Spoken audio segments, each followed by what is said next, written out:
की है, तो इसलिए यह माना जा सकता है कि पाकिस्तान नहीं चाहता था कि अब उसका और नुकसान देखिए, रोकना चाहेंगे क्योंकि रक्षा मंत्रालय की तरफ से ब्रीफिंग होने वाली थी। एस जयशंकर का भी बयान आ गया है कि भारत पाकिस्तान सीज़फायर के लिए सहमत हो गए हैं। ये बड़ी जानकारी अपने दर्शकों को दे रहे हैं क्योंकि 6-15 पर ब्रीफिंग होने वाली थी रक्षा मंत्रालय की, और बताया जा रहा है कि एस जयशंकर की तरफ से कहा जा रहा है, पुष्टि हो गई एक तरह से कि भारत पाकिस्तान सीज़फायर पर सहमति बन गई है। यानी कि अनुपम, पहले एमईए की तरफ से जानकारी दी गई कि पाकिस्तान के डीजीएमओ ने 3:30 पर फोन किया, उसके बाद ही बातचीत किया। आस्था कुछ जानकारी दे रही है। जी आस्था, बोलिए।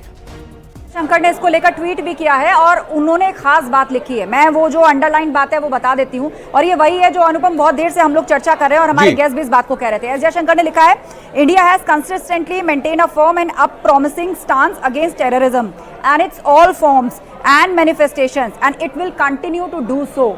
अब आप समझे उस बात को कि भारत ने ये जो कहा था कि आतंकवाद रुकना चाहिए, आतंकी घटना नहीं होनी चाहिए, मतलब ये जो कार्रवाई है ना भारत की आतंक के खिलाफ, ये जो हमने करी है आतंक के खिलाफ, वो जारी रहेगी। अब ये पाकिस्तान को देखना है, अब गेंद पाकिस्तान के पाले में है कि एक भी आतंकी घटना भारत के अंदर अगर हुई तो ये हालात एक बार फिर से बन जाएंगे। ऐसा नहीं है कि भारत जो है अपनी अलर्टनेस छोड़ देगा, भारत जो है अपनी सेनाओं को वहां से हटा देगा, भारत जो अपने एम्यूनिशंस इंस्टॉलेशंस जो बीते दिनों हुए हैं उन सबको वहां से डिसइंटीग्रेट कर देगा।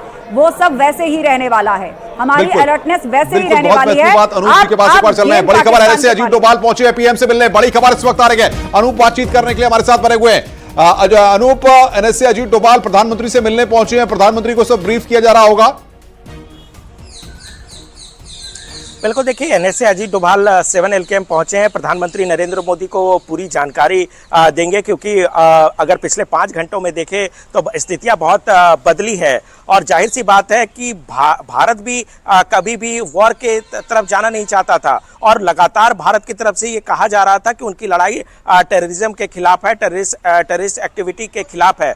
दूसरी तरफ आपको बता दूं कि पिछले 2 दिनों से जो चीजें हुई है वो पाकिस्तान के उकसाने की वजह से हुई है, और पाकिस्तान को ये 2 दिनों में ये जरूर समझ लेना चाहिए कि अगर आप भारत को अगर इंगेज करने की कोशिश करेंगे तो खामियाजा बहुत भुगतना पड़ेगा, और यही वजह है पाकिस्तान बहुत दबाव में थी।